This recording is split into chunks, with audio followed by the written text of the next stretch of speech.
Sarah Mitchell sat cross-legged on the plush carpet of their Denver living room, surrounded by torn wrapping paper and the artificial pine scent of Christmas morning. The tree lights cast a warm glow over what should have been a perfect holiday scene, 18 years in the making. Her husband David handed her a small, hastily wrapped box with a dismissive "Merry Christmas, babe." Inside lay a generic grocery store gift card for $2. Not even enough to buy a cup of coffee. When Sarah looked confused, David shrugged with practiced indifference. "Figured you'd want something practical. You're always saying we need to watch our spending." Their teenage daughter Emma exchanged an uncomfortable glance with their son Tyler as Sarah forced a smile, swallowing the humiliation that rose in her throat like bile. Sarah stared at the pathetic gift while her mind wandered to the receipts she'd been finding in David's jacket pockets. The expensive dinners at restaurants they never visited together. The jewelry store charges for items she'd never seen. The cash withdrawals that never seemed to have explanations when she asked about household budgets. The devastating truth began to unfold through a series of discoveries that would pierce through her like shards of ice. Her best friend Hannah called that afternoon, voice shaking with the weight of unwanted knowledge. "I'm at the mall and I just saw David with her." Through the window of the luxury car dealership, Hannah watched Sarah's husband present his 26-year-old assistant Melissa with a gleaming silver BMW, complete with an enormous red bow. The same bow Sarah had admired in their garage weeks earlier, foolishly assuming it was meant for her aging sedan. That evening, while David showered off what he claimed was holiday stress, Sarah descended into their home office like a detective pursuing evidence of her own destruction. Bank statements revealed the full scope of betrayal with mathematical precision. $85,000 withdrawn from their joint savings for the BMW. $15,000 for Melissa's apartment deposit. Monthly payments for her credit cards. Expensive dinners at steakhouses Sarah had only seen in magazines. Jewelry purchases that made her $2 gift card seem like deliberate cruelty. All while David insisted they needed to tighten their belts and criticized Sarah's grocery spending, questioning whether they really needed organic milk or name-brand cereal. The affair had been subsidized by their family's financial security, their children's college funds, Sarah's retirement savings that she'd built through years of careful planning and sacrifice. The confrontation exploded when David returned from his shower, finding Sarah surrounded by printouts of his financial infidelity.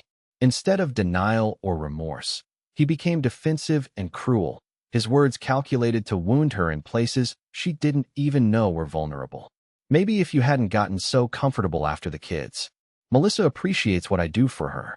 She makes me feel alive again, not like some boring housewife who's let herself go." Sarah realized with crystalline clarity that this wasn't just adultery. This was systematic emotional and financial abuse disguised as marriage, wrapped in 18 years of gaslighting that had convinced her she was the problem in their relationship. She couldn't breathe. 18 years of marriage crystallized in her mind with perfect, devastating clarity. This wasn't an anomaly. It was the culmination of patterns that had been building underneath the surface of their life together like fault lines in the earth's crust. Just that morning, she had carefully arranged his gifts under the tree. A Rolex watch he'd mentioned wanting, professional golf clubs from the pro shop at his country club, a weekend getaway to Napa Valley she'd booked months in advance, all purchased by setting aside money from her marketing salary for months while denying herself small luxuries. Her hands trembled as she placed the $2 gift card on their marble coffee table. The plastic made a hollow sound against the glass, echoing through the room like a gavel falling. "Excuse me," she managed, her voice sounding like it belonged to someone else entirely. "I need some air." Sarah walked, didn't run, up the familiar stairs, past the wall of family photos where David's confident smile dominated every frame. Their bedroom door closed behind her with a soft click before she twisted the lock, sealing herself away from the wreckage of her marriage. Her reflection stared back at her from their walk-in closet mirror, eyes too dry, face too composed for someone whose world had just imploded. She looked like a woman in shock, which, she supposed, was exactly what she was. At 38, Sarah had devoted more than half her life to building something she thought was partnership, only to discover it had been a carefully constructed illusion designed to serve one person's needs while systematically diminishing the other's worth. She pressed her palms against the cold granite of their bathroom counter, waiting for tears that refused to come. The pressure built in her chest instead, like concrete hardening around her lungs. People talked about heartbreak like it was abstract, metaphorical. Sarah discovered it was brutally physical. She felt each chamber of her heart contracting painfully, blood struggling to push through vessels that seemed to be narrowing with each revelation of David's betrayal. That night stretched endlessly as Sarah lay awake in their king-sized bed, listening to David's steady breathing beside her. The same man who just hours ago had destroyed 18 years of what she thought was partnership now slept peacefully, as if nothing had changed. Perhaps for him, nothing had. Perhaps this was always who he was, and she had simply been too trusting, too invested in their shared narrative to see the truth. At 3:17 in the morning, Sarah finally sat up with the quiet determination of someone who had reached the end of pretending. She packed quickly, taking only what mattered. Her grandmother's jewelry, photo albums from their early years when David's love seemed genuine, her laptop containing years of work projects and client relationships she'd built independent of his influence. The house felt different as she carried her suitcase down the stairs, like a museum of someone else's life rather than her home. Her wedding ring lay cold in her palm for a moment before she placed it on the kitchen counter beside the coffee maker that would brew his morning cup in 3 hours. He had made his choice in 1,000 small cruelties and one massive betrayal. Now Sarah was making hers. Streetlights blurred into watery halos as she navigated empty highways, leaving behind the suburban perfection that had masked such profound dysfunction. The dashboard clock read 4:22, Christmas morning. Her windshield wipers battled against thickening snow while some forgotten Christmas song crooned from the radio, all joy and celebration that felt obscene in her current reality. Sarah twisted the volume knob until silence filled the car like a blanket. "Have yourself a merry little Christmas," she whispered to the empty passenger seat, her voice breaking on the word merry. The irony tasted bitter in her mouth. The highway stretched before her like an invitation to a different life, one where her worth wasn't measured by her utility to someone else's comfort. For the first time in years, Sarah had nowhere she was expected to be, no one else's needs to anticipate or manage. The freedom felt terrifying and exhilarating in equal measure. Around 6, her phone buzzed against the center console with the persistence of someone who expected immediate responses. Sarah glanced down to see David's face lighting up the screen, not with concern for her safety or pleas for her return, but with a text that read, "Where did you put the coffee filters?" The question hung in the morning air like the snow that had started falling heavier, revealing everything about their relationship's true dynamic in 8 careless words. Memories flooded faster than her wipers could clear the snow from her windshield. Their first Christmas as newlyweds when they couldn't afford much, but made magic anyway with handwritten coupons for back rubs and promises to cook each other's favorite meals. The years when Emma and Tyler were small and everything felt possible, when David would spend hours assembling toys and reading bedtime stories with genuine delight. Somewhere along the way, David had stopped seeing Sarah as a partner and started treating her like a convenience. Someone to manage the household and raise the children while he built his secret life with someone young enough to find his attention flattering rather than recognizing it as the manipulation it had become. Sarah's phone buzzed again, jerking her from her reverie. This time it was her sister Rachel, her voice warm and worried as it filled the car through Bluetooth. "Where are you?" "Emma called me crying. Said you left without explanation." "Driving south from Denver," Sarah answered, her voice sounding hollow even to herself.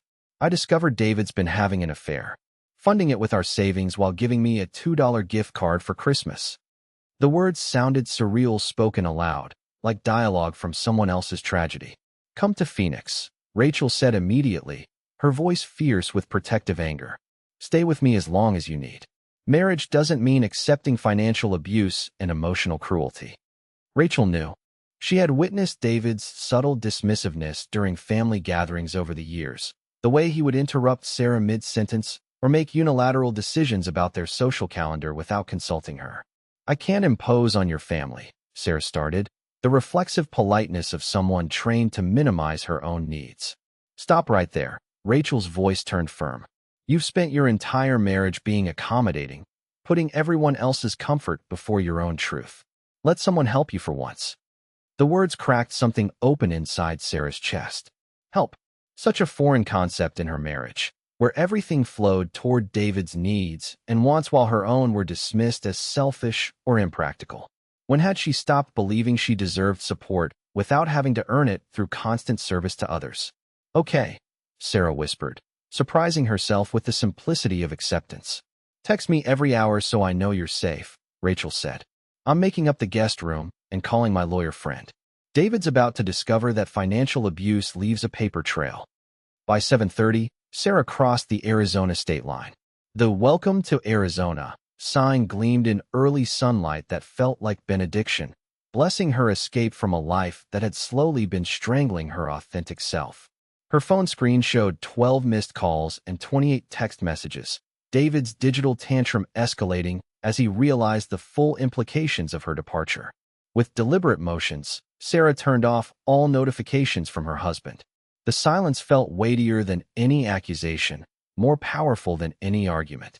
For the first time in 18 years, David would have to manage his own emotional reactions without using her as a stabilizing force. 3 weeks later, Sarah sat in a Phoenix coffee shop that had become her temporary office, laptop open to a freelance marketing project that reminded her of capabilities she'd almost forgotten she possessed. The desert light was different here, cleaner somehow, illuminating possibilities rather than highlighting inadequacies. Her phone vibrated against the wooden table for the 9th time that morning. David's number, again.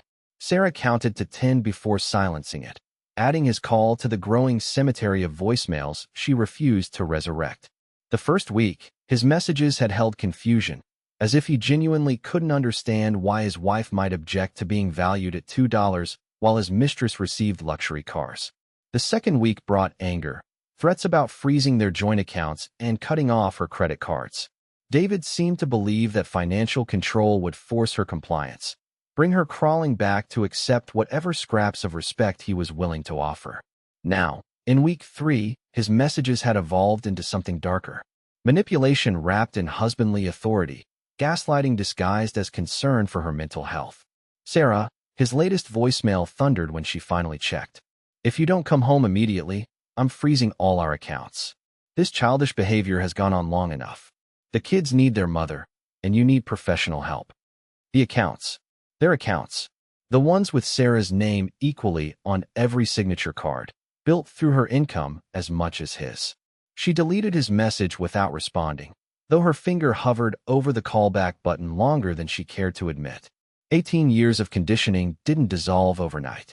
Sarah's temporary sanctuary and Rachel's guest bedroom felt both foreign and familiar, like stepping into a life she'd forgotten was possible.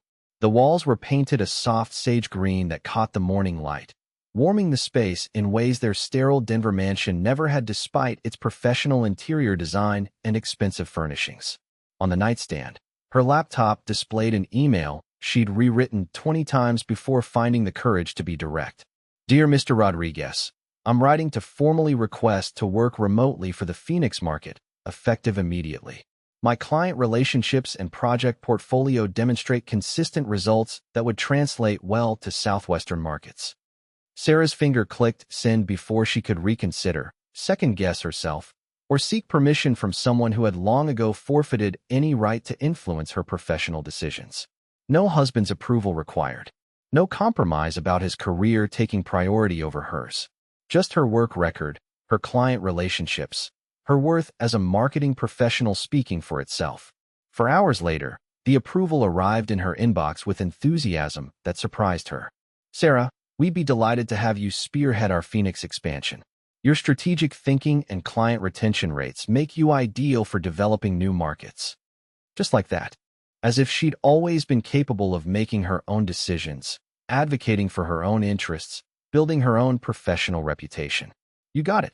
Rachel appeared in the doorway, reading the triumph on Sarah's face.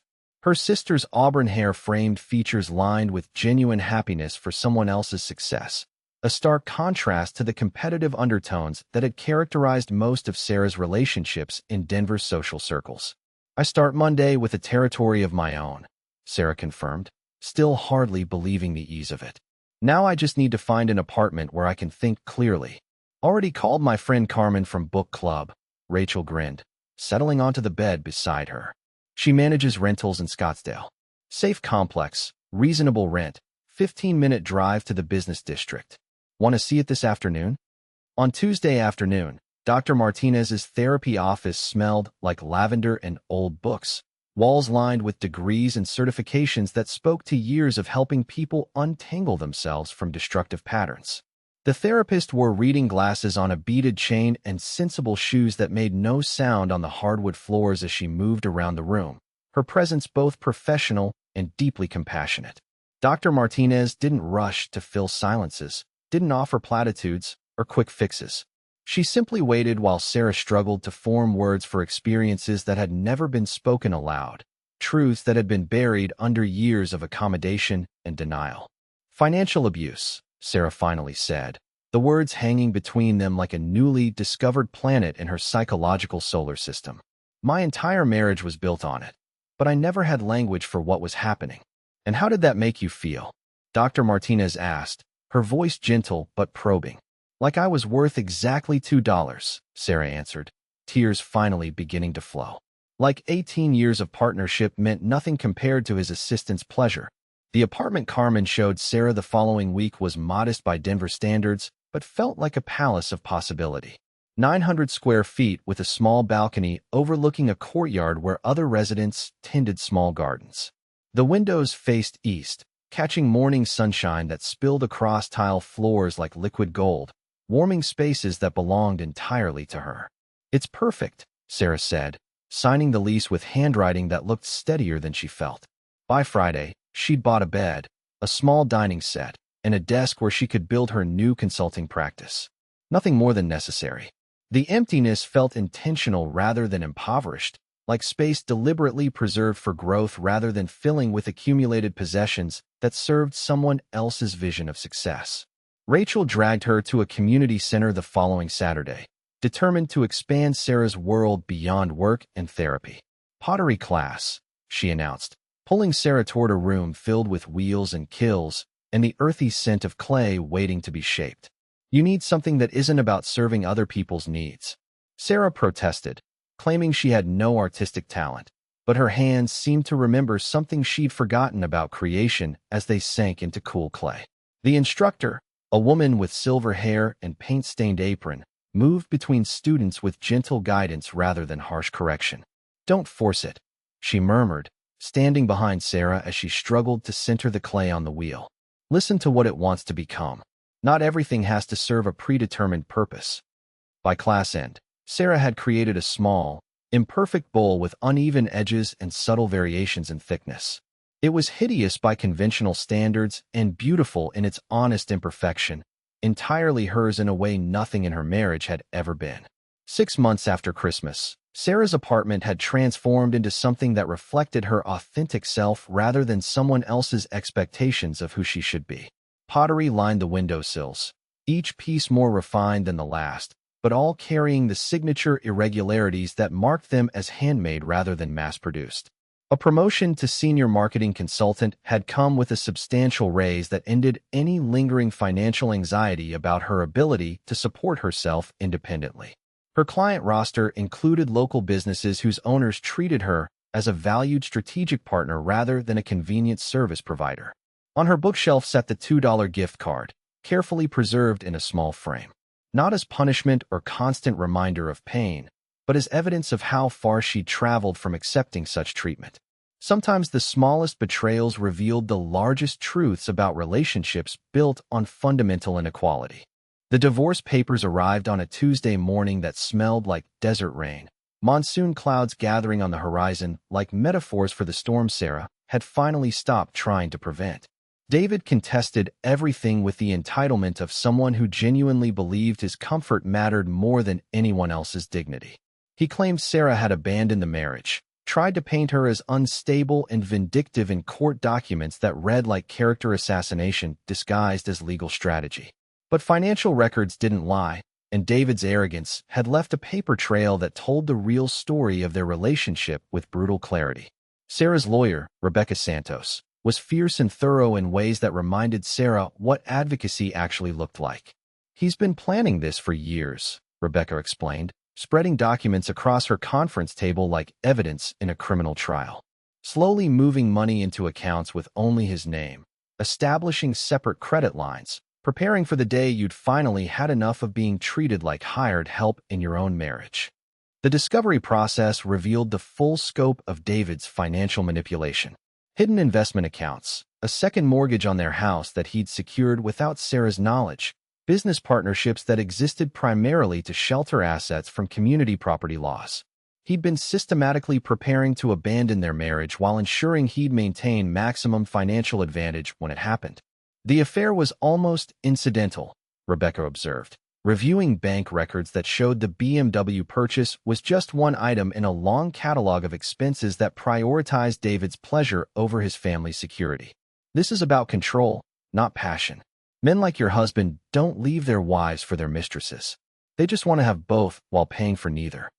The settlement negotiations stretched over months, David's lawyer clearly hoping Sarah would exhaust her resources and accept whatever terms preserved his lifestyle.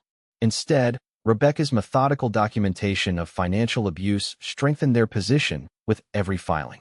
When the final decree arrived, Sarah received half of all marital assets, including those David had tried to hide, the family home, which would be sold with proceeds divided equally, and substantial spousal support that recognized her career sacrifices during their marriage.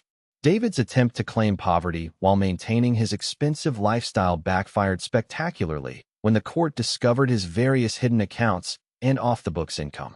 The BMW became a symbol of justice when it was repossessed within weeks of the final settlement. David's reduced income unable to maintain payments on luxuries he'd purchased with money that legally belonged to both of them.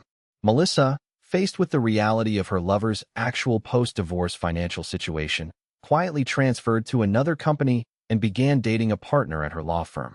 9 months after that Christmas morning, Sarah stood in her Phoenix kitchen as sunrise painted the Sonoran desert in shades of gold and purple that never failed to remind her why she'd chosen this new life over the familiar misery of her old one. The $2 gift card sat framed on her counter, not as a wound, but as a badge of survival, evidence of her refusal to accept treatment that diminished her fundamental worth as a human being. Her phone buzzed with a text from Emma, now a freshman at Arizona State University, who'd chosen to remain close to her mother rather than return to Denver, where David's bitterness poisoned every family gathering. Coffee after my economics class? I want to show you my grades. Tyler, a senior in high school, had moved in with Sarah full-time after witnessing his father's true character during the divorce proceedings. Both children thrived in the stability Sarah created, free from the toxic dynamics that had characterized their parents' marriage. They saw their father regularly, but no longer had to navigate the minefield of his moods or serve as emotional caretakers for his wounded ego.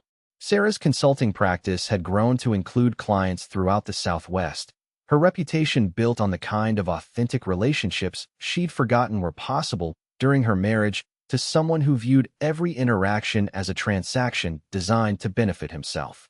The doorbell rang, and Sarah opened it to find Alex Chun, a tech entrepreneur she'd met through her work with sustainable business initiatives.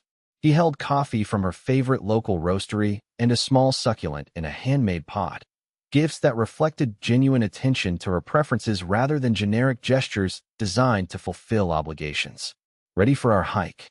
Alex asked, his smile warm with the kind of respect that had taken Sarah months to recognize as normal rather than exceptional. Their relationship was building slowly, founded on mutual admiration and shared values rather than need or convenience. As they walked toward the desert preserve where trails wound between ancient saguaro cacti and flowering ocotillo, Sarah reflected on the distance she'd traveled from that Christmas morning when $2 had seemed to define her worth in someone else's eyes.